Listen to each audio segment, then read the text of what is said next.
Renski Riesling Eister, ki preseneti z resno cvetlico in dolgim pookusom.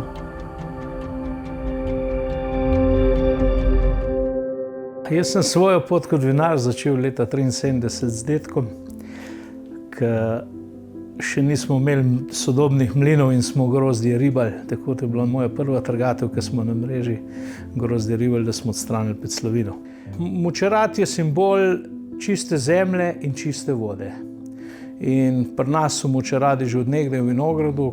Naš Renski Riesling raste v vinogradu Pekel, raste na Laporju. Lega je jugozahodna. Dobimo vsako leto praktično vrhunsko grozdje, trgamo ga v prezrelosti 10 do 12 dni.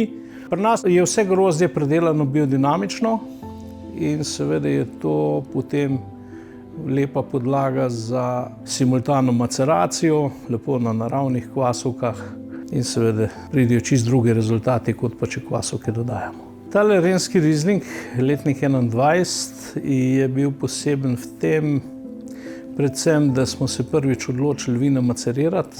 Vino je bilo najprej grozdje prezrelo cirka 10 do 12 dni po tehnološki zrelosti, ki smo ga trgali.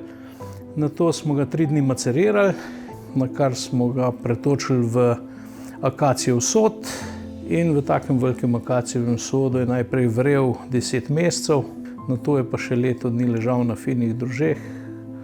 Potlej smo ga pa sflaširali in seveda je že v času nastajanja kazal, da bo nekaj posebenega.